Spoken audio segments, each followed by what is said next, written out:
Hello everyone, my name is Hannah Davidson and I decided to do my final research project on mental health behind bars.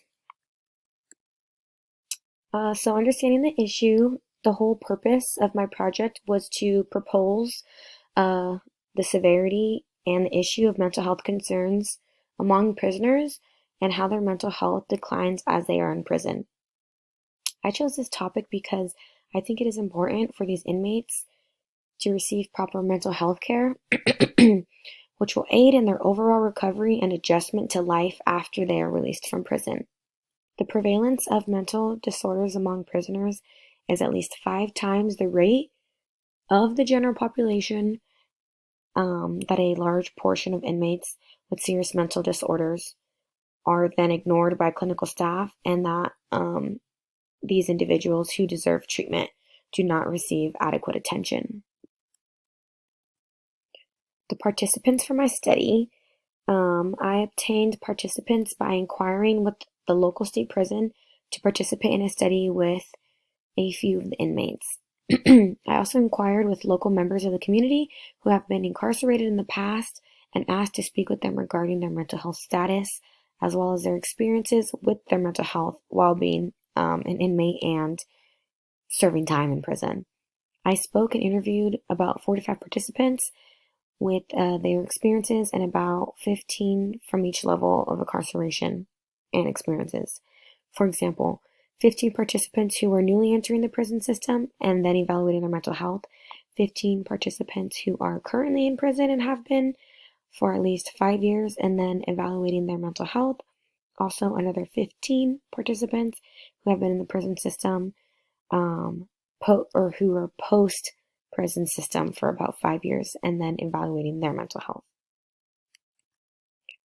The research methods that I used and sampling procedures were the sampling procedures and the instruments used to collect data among this population were individual surveys as well as quota sampling that I used to collect data. I used control characteristics to categorize this target population into multiple subpopulations with the same shared characteristics, like mentioned before, how I broke them down into the 3 subgroups.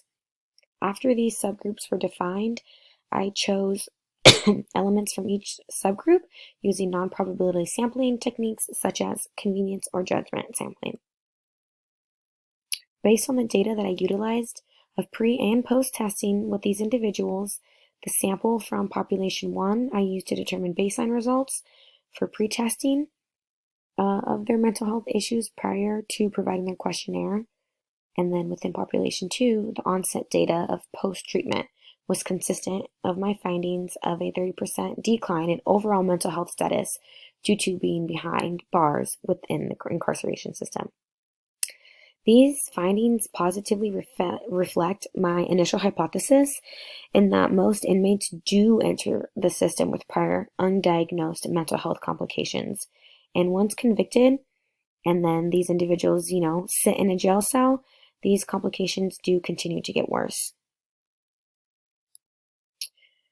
The results of my mock trial can indicate for social work practice and for future social work practice a form of shock to our system and to community needs. I think that after reviewing these results and speaking to inmates firsthand, that there is a large lack of mental health support for those who are a part of the incarceration realm. I think having specific resources put into place in order to assist in those taking those first steps for individuals who are unfamiliar with mental health diagnosis would be a huge benefiting factor to these inmates. A lot of these offenders are usually running away from something or using drugs and violence as a way to cope with some of these traumas and mental health issues they are dealing with. In most situations, they do not have assistance in getting help with their mental health concerns, and it is sort of like a taboo topic to them. This then often leads to these individuals acting out and then later placed within the incarceration system. Thank you.